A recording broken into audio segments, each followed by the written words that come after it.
brush up your classics with these literary anime and manga.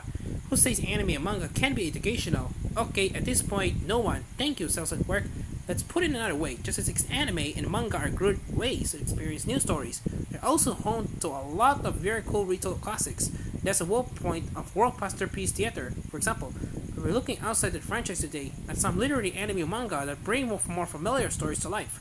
In particular, we're looking today at Western classics. There's a lot to say about Japanese literature and folk tales. Like this is a list of anime featuring yokai kimono. But for now, we're going back to English class. Which of these series have you seen or read? Romeo x Juliet is a tale as old as time. The natural choice for literary anime, Romeo x Juliet takes up Shakespeare's classic story of tragic young love and resets it on the floating island of Neo Verona. The montage and Capulets are still rivals. Sworn enemies after a bloody cope, Juliet were released as a freedom fighter attempting to counter the montage ring when she falls in love with one. Well, you know the rest.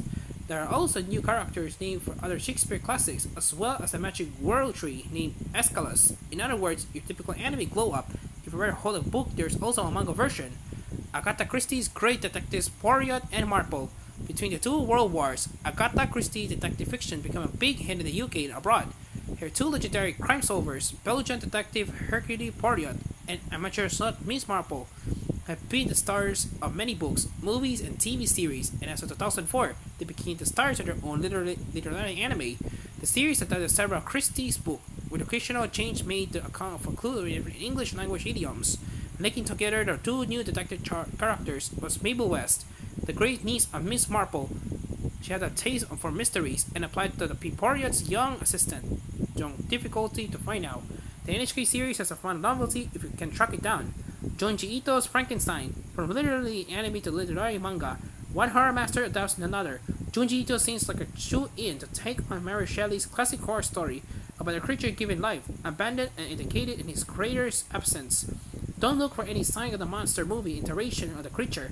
This is the full, gory literary take, as philosophically significant today as ever. Unsurprisingly, Ito manages to convey the real horror of the story, not just the creature's odd appearance, but Dr. Frankenstein's own scientific callousness and horrific acts. We probably don't need to tell you this, but it's all a bit gruesome.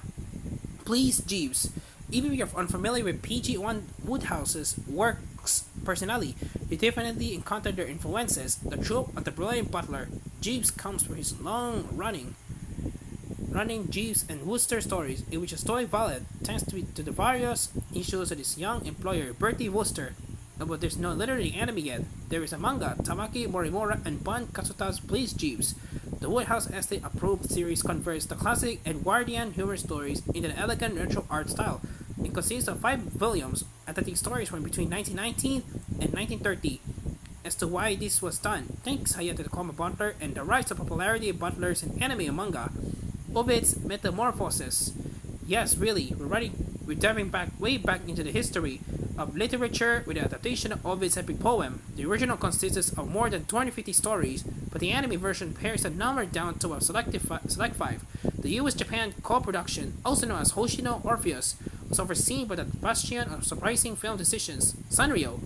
The plan was to make it the next Fantasia, and it featured music by everyone from the Rolling Stones to the Pointer Sisters. Suffice to say, it didn't work out as hoped. The movie was panned by critics and confused its audience. It was re-released a year later as windows changed, with 7 minutes of the film cut and a narrator to guide things.